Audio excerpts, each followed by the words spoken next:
Hey there, folks! Welcome to Spectrum Pulse. We talk about music, movies, art, and culture.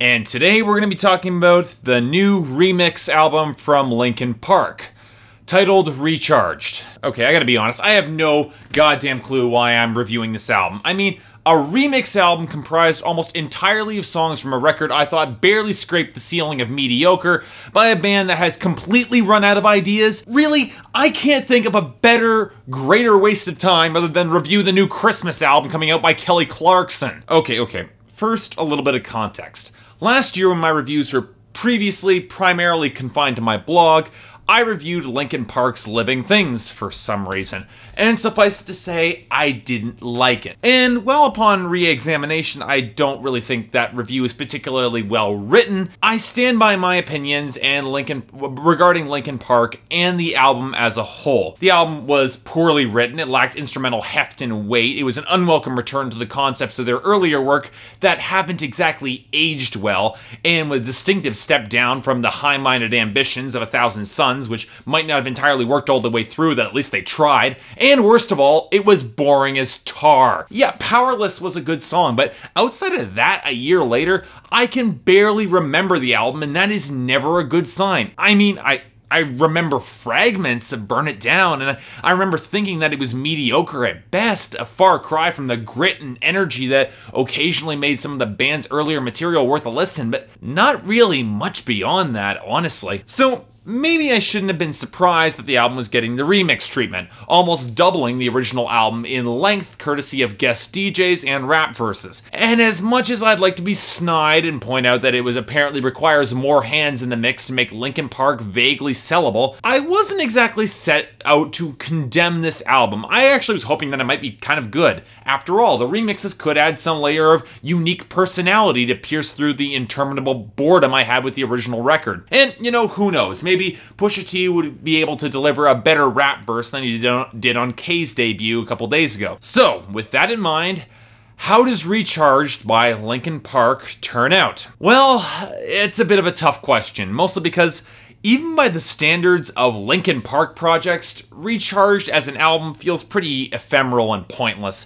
It doesn't have the ambition or bravado of the Jay-Z collaboration Collision Course or the collection of underground rappers who have incredible skills on reanimation. Instead, we have an album that wears its colors pretty prominently. It's a remixed version of Living Things with maybe one additional song, and it contributes precisely nothing at all that's special to the overall listening experience. Is it good? No. Is it aggressively hateable?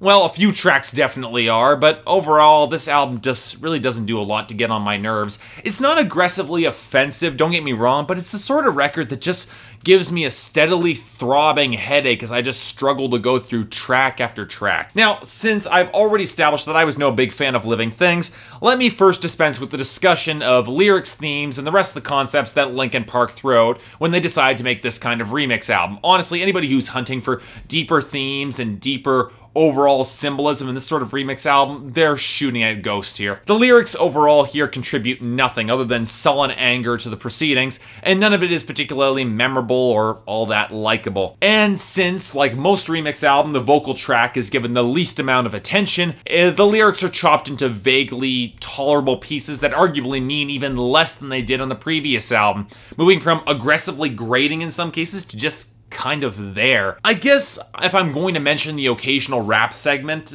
they're really just kind of empty, just empty brag rap, with none of the varying wordplay really amounting to much of anything. And while Pusha T and Cody Beware deliver pretty decent performances actually, they're some of the unique highlights of the album, with some pretty good technical rapping, it's just there. It doesn't really fit with any of the context created by the chorus. They're just rap verses for the sake of rap verses, and really, that doesn't do a lot for me. And that's pretty much all I can say about the vocals, which means we now have to talk about the instrumentation and the production. Now, I will give Linkin Park this. The album does have a little bit more variety than the aggressively bland and similar tracks on Living Things. But here's where things get a little bit bizarre. You see, arguably the best tracks on this album are when they tone back the distortion and the rough edges, you know, the parts that make Linkin Park, and expose the decent melodies underneath, and then to which they will then just jack up with dance beats. You know, it's not a perfect treatment. I do think Powerless doesn't have the same impact in this interpretation courtesy of Inferno, but Burn It Down actually becomes surprisingly more tolerable here. Sure, the song is still just empty, angry calories, but it does gain a little bit more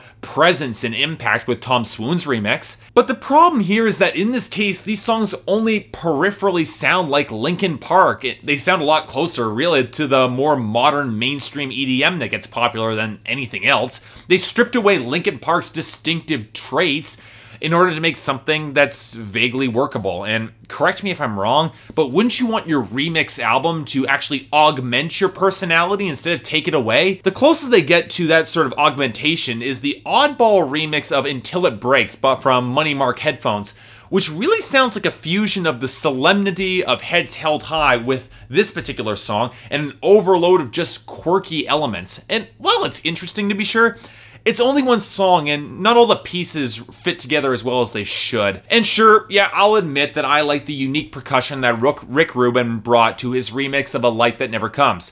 It at least sounded organic and kinda catchy. If only more of the album had worked in this vein.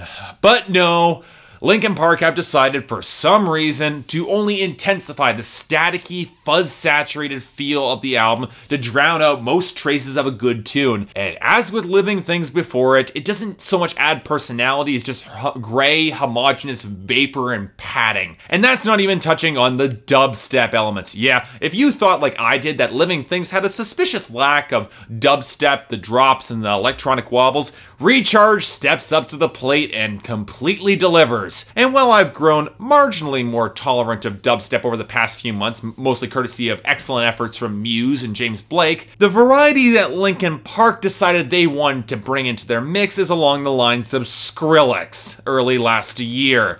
Grating, insufferable, and completely dissonant to any sort of idea of tone. What bothers me most about the dubstep inclusion is the production of the dubstep.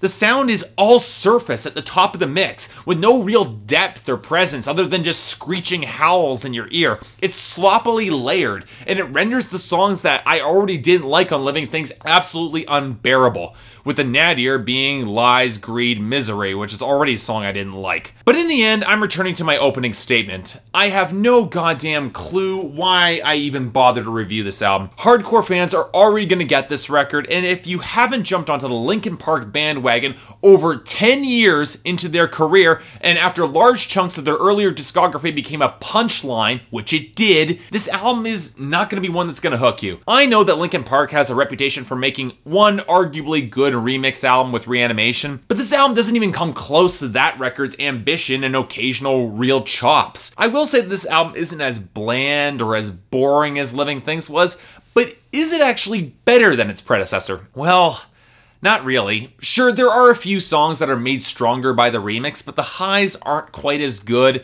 and the lows are a hell of a lot deeper. I'm gonna give this album a 5 out of 10, which, come to think of it, is pretty much the exact same score that I would give its predecessor. And yet, despite all that, I still feel somewhat disappointed with Linkin Park and this album.